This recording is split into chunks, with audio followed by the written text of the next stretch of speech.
Hey everyone, time for Tuesday with Tasha. Have you ever been to a family reunion? That's where all the family gets together and they eat good food and play cool games and share so many laughs. Let's read about Ruby's family reunion in Ruby's Reunion Day Dinner, written by Angela Dalton, illustrated by Jestenia Southerland. Ruby's Reunion Day Dinner. Grocery bags rustle, pots and pans clatter, and the room quakes with laughter as my family gathers in Grammy and Pop Pop's kitchen to make reunion day dinner. And not just any dinner, a soul food dinner. Every auntie, uncle, and cousin has a special something they cook and share once a year, what Daddy calls their signature dish. Everyone but me. Mama, I ask, what can I make this year? What do you have in mind, baby? I shrug. You sure you big enough to help a little bit? Asks Auntie Billie, teasing me. I'm sure, I say, but I'm not. You'll think of something. Mama pecks my forehead with a kiss and gets back to her stirring. I watch my family bustle about and think there has to be something that's just right for me. Peering over the counter, I see Mama's gooey peach cobbler bubbling up the sides of her favorite baking dish. The golden, crispy crown of Daddy's perfect mac and cheese. The streaky, unmixed layers of Grammy's hush puppy batter. Can I mix the batter, Grammy? I ask. Why, this mixer is bigger than you, little bit. Next year, baby.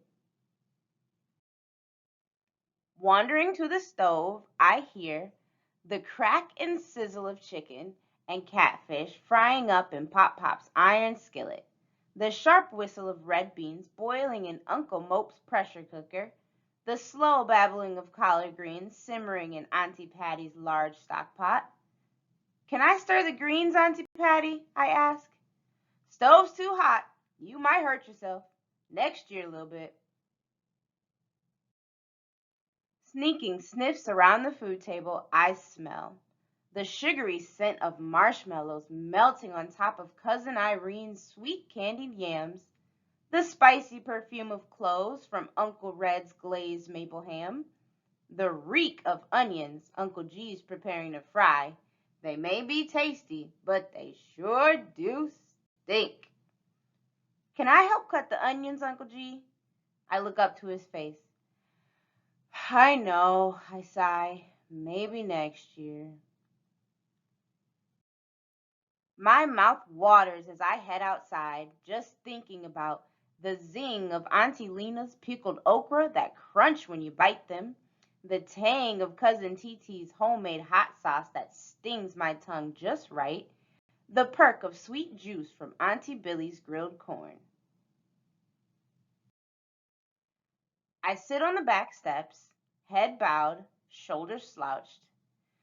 Whew, kitchen's hot, but the grill out here's hotter, says Auntie Billie, wiping the sweat trickling down her brow as she turns the meat and veggies. That's when I see it. The perfect job for me. Auntie Billie, I say, running up to her. Now, little bit, you know you're too young to mess with this grill. Not that, I say, pointing behind her. That!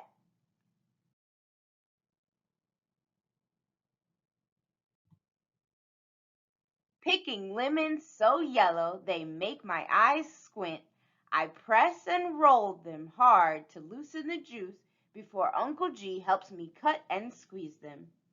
Then I measure the just right scoop of brown sugar to make a lemonade tart enough to pucker my lips into a heart shape. After letting it chill in the fridge, I place my jar on the table next to the rest of our reunion day dinner. Looks like you found your signature dish, Daddy says, as he and my family drink with sweet relief from the heat. You outdid yourself with this lemonade, Ruby, Auntie Billie says between slurps. You promise to make it again next year? I smile, hearing her say my real name. Yes, and it'll be even better.